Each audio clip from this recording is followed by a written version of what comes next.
बांग्लादेश की राजधानी ढाका में पावर कट हो गया है, बत्ती गुल हो गई है और वहाँ पे बिजली और जो इलेक्ट्रिसिटी की सप्लाई है वो कट हो गई है। वहाँ के लोग परेशान हैं। कई लोग तो ये कह रहे हैं कि क्या भारत ने तो नहीं पावर कट कर दिया है, क्या भारत ने ऐसा कोई स्विच तो नहीं दबा दिया है जिसकी वजह से बांग्लादेश के कई शहरों में रात रात तक बिजली ही नहीं आ रही है। आइए इस वीडियो में पूरी रिपोर्ट को समझते हैं। स्वागत है इस वीडियो में, मैं हूं अनुराग, आप देख रहे हैं आपकी खबर राजनीति।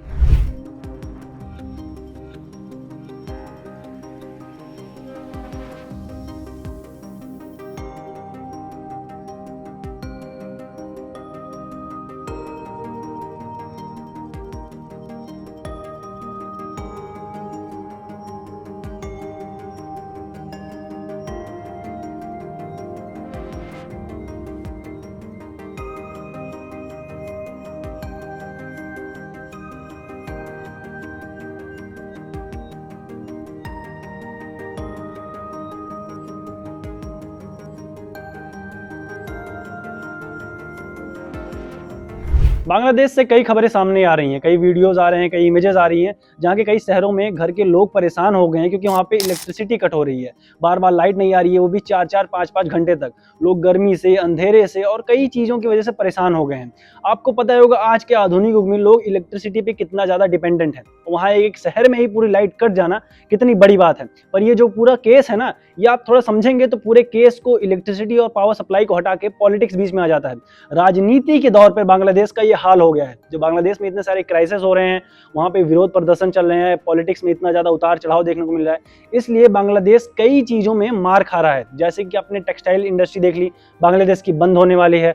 फूड इंडस्ट्री वो भी बांग्लादेश की बंद होने वाली है। ट्रांसपोर्ट तो ठप पड़ा हुआ है और अब इलेक्ट्रिसिटी पे भी खतरा मंडरा रहा है।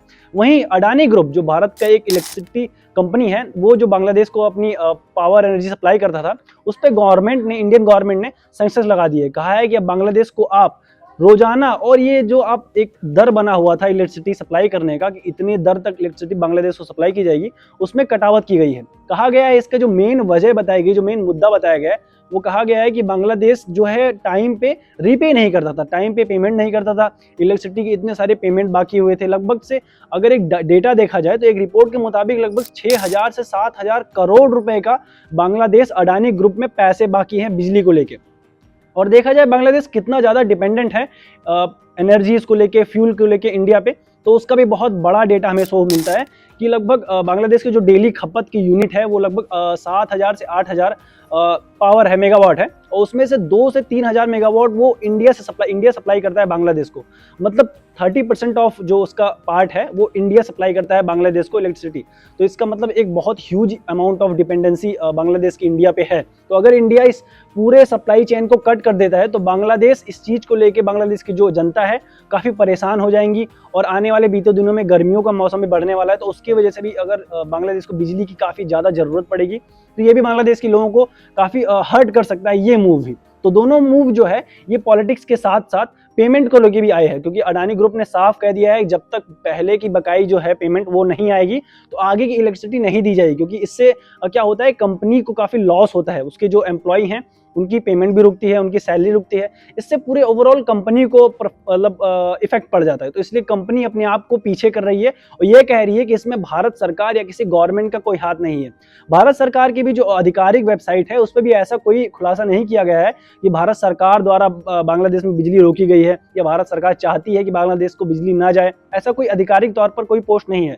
ये एक कंपनी का और एक कस्टमर, ये समझिए आप, एक कस्टमर का और एक ओनर का बीच आपस की बातचीत है कि आप हमें पैसे नहीं देंगे तो हम आपको वो सर्विस नहीं देंगे जो हम आपको प्रोवाइड करते हैं। ये रही पूरी कहानी। आपको क्या लगता है, बांग्लादेश में जो बिजली कट हुई है, जो सप्लाई कट हुई है, क्या वो भारत गवर्नमेंट, भारत पॉलिटिक्स की वजह से हुई है या एक कंपनी की खुद की एक निजी कह सकते हैं निजी, उनकी जो राय है, उनका जो डिसीजन है वो उन्होंने लिया है? कमेंट में जरूर बताएं। बाकी ऐसे ही राजनीतिक वीडियोस, पॉलिटिक्स वीडियोस और एक्सप्लेनर वीडियोस के लिए आपके हमारे चैनल को जरूर सब्सक्राइब करें।